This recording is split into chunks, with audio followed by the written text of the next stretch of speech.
You have babies? And alright, that's enough. I don't know where this is going. But check my hat out. This is awesome. I just found out that somebody made a whole bunch of FEDSTOCK hats. And the awards and the FEDSTOCK too. This is awesome. So I want to thank you all for coming out.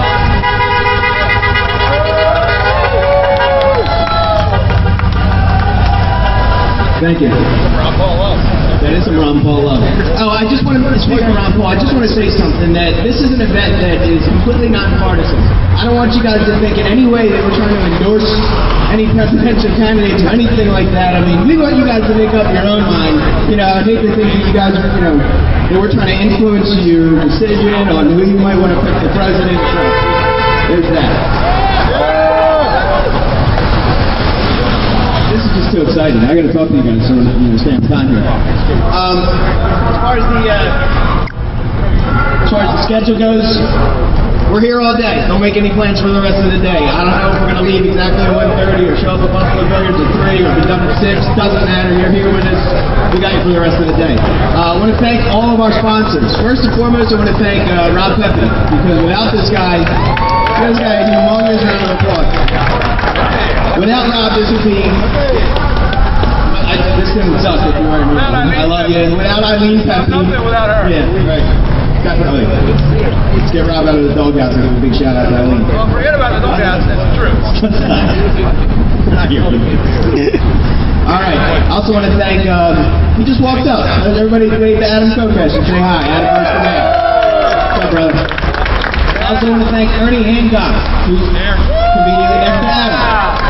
Freedom Sweeney, thank you, thank you. I also want to thank Del Valley Silva, who's also over here. Ollie's Poker Club. Hey, we'll take any endorsement, we don't care.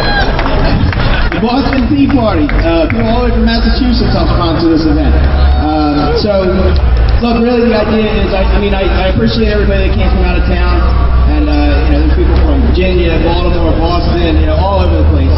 And that's great, and I thank you for coming, but hopefully, if you're watching this from around the country or around the world or wherever, the idea that we really want is the Fed going to end? I don't know. I really hope so. I don't think we would put all this together if we didn't think that there was a little bit of a glimpse of hope, but most of us here know that it's not going to happen through legislation.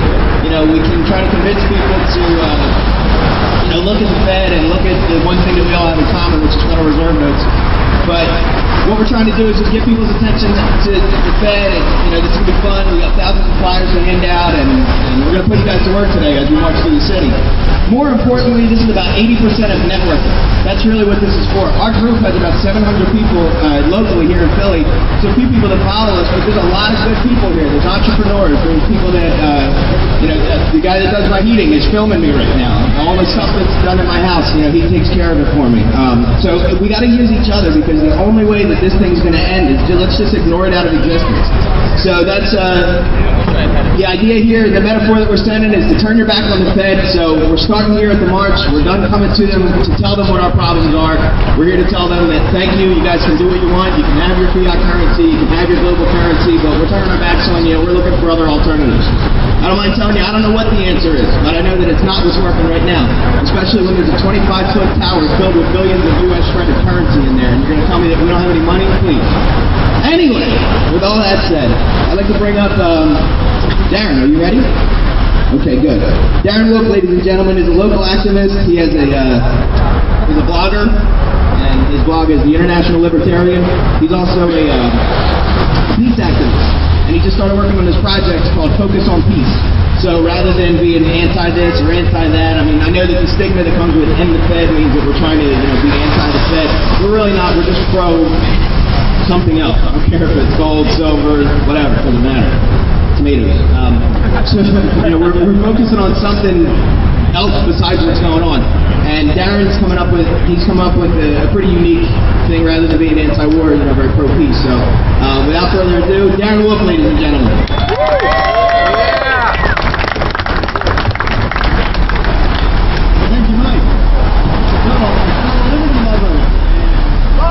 Volume, closer to the mic. Closer to the mic. Okay, closer to the mic. Let's take a little journey. Let's take you on a journey, searching for the source source of tyranny and war. And the first place we can stop is that blueprint for dictatorship, the guide to destruction, that is Communist Manifesto. Ooh, that's right. That's right. This book advocates some pretty terrible things. For example, we have in it a heavy progressive or graduated income tax. Centralization of the means of communication and transport in the hands of the state. Free education for all children in public schools. So these things have all been openly and completely implemented here in the United States. But there's one thing that's described in the Communist Manifesto that is the foundation for all of this. The one thing that is the enabler of all the government mischief and warmongering, and that would be centralization of credit in the hands of the state. I mean, a national bank, the state capital, and an exclusive monopoly. They're freaking communists! Pick that up. Let's have another big boo for the Federal Reserve System. That's right, that's right. It is the greatest enabler that the government has. It creates the money that finances all the wars. And it is the one that allows for the debt that hides the true cost of war. When people decry the government's diversion of resources from human needs to the military, they're onto something. War does impoverish us. But what people need to understand is that the government that has the resources to build schools also has the resources to build drones. The government with the resources to build roads has the resources to build jet fighters. And that government with the power to tax and create money has the resources to buy all kinds of weapons and wage war. Make no mistake about it, wage war they will. Remember, it is as Randolph Bourne, that 20th century progressive writer, told us, war is the health of the state. Unfortunately, it's also the health of the Fed.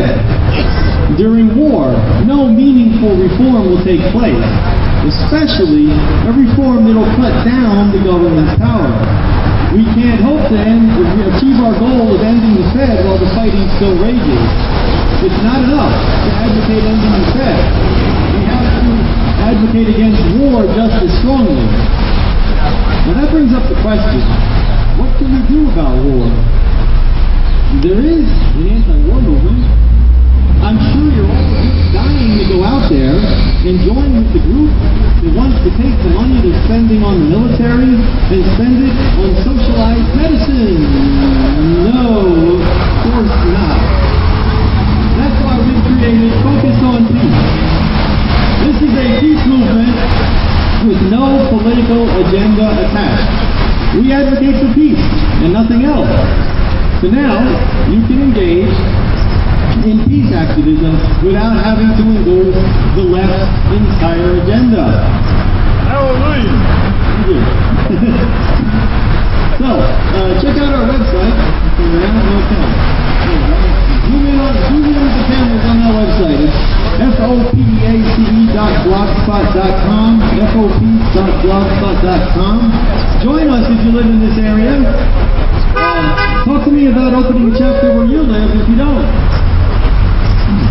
Giving the state resources by giving it control of our money only feeds the war machine. You can't give the government the tools that it needs to wage war and expect it not to do so. It's not enough to just advocate that the government not buy weapons. We have to take away the tools that they use to acquire it. So we have to do a few things. One of them would be end the Fed. So let's hear it. End the Fed. End the Fed. End the Fed. End the Fed. End the Fed. End the Fed. All right, that's right. You got that right. Something else you might want to do is end the income tax. End the income tax.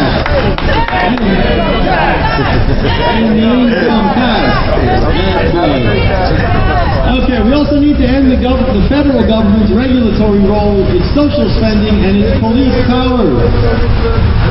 True peace will only come when the federal government is powerless to commit evil acts both abroad and at home. Now in this, the left's anti-war movement has failed completely. That's why we need libertarians to pick up this ball and run with it. We are the only ones who can rebuild the peace movement. No one else can do it. That's why it's people like you, all of you, coming to rallies like this and focus on peace events that'll get that job done. So, I hope I can see all of you at the next peace rally. Let me say goodbye by wishing you all peace, sound money.